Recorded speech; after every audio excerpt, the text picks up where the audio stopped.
brothers and sisters! It is the 22nd day of the Omer for those counting. It is the 7th of IYAR, and we are in the Kitzur Likutei Moharan, and today's lesson will be called Extra Evil. We are in teaching number 72. Repeatedly strengthening one's resolve against the evil inclination. When a person awakens to repentance, and he then wishes to enter God's ways and to travel to the tzaddik, the righteous one, he is constantly attacked by a stronger evil inclination. Therefore, a person constantly needs extra effort and new determination against the new evil inclination which constantly rises up against him. This explains why sometimes when a person is aroused to travel to the tzaddik, to the righteous one, and to men of truth, he has a great desire to do so, but afterward, when he begins to travel, his desire grows weaker, and sometimes when he finally comes to the tzaddik, he loses his desire altogether. All this derives from the phenomenon just described, that as soon as a person is aroused to travel to the true tzaddik, he has thereby slain the evil inclination that he had initially. Subsequently, when he wishes to actually set out, a new evil inclination comes into being for him, which is stronger than the first, since the greater the person, the greater his evil inclination. From Sukkah 52a. Therefore, a person who truly wants to draw himself closer to God must constantly fortify himself against a new evil inclination that he constantly faces. When times are tough, we have to remember that it's not because we've necessarily fallen or we've gotten worse, and that's why things are so looking bad, but it's the better that we get, the harder the opposing forces become, because they know how much better we're trying to get, and the more forces we have, the more resistance we have, the more we can actually grow through the process.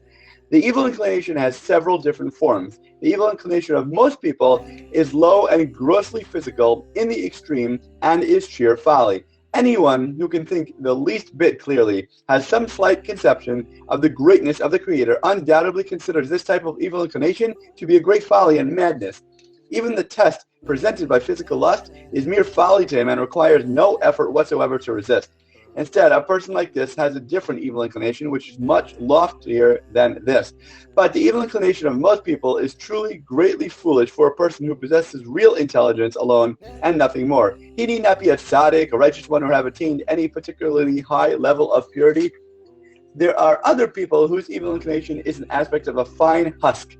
This type of evil inclination only incites a person who has a very strong willpower and who has reached a slightly elevated spiritual level. However, this is still not the evil inclination of the true tzaddikim, the real righteous ones, since their evil inclination is literally a holy angel. The evil inclination, we mentioned before, is like a coach.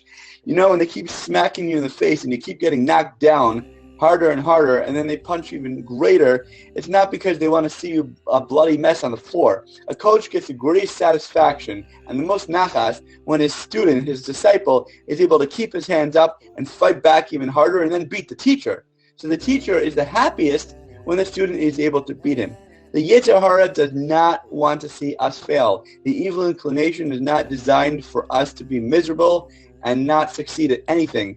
The evil inclination literally cries every time that when he beats us down and we fall. He would rather us to be able to overcome him and get closer to God, and then he is truly the happiest with his disciple, being able to succeed at all of these challenges.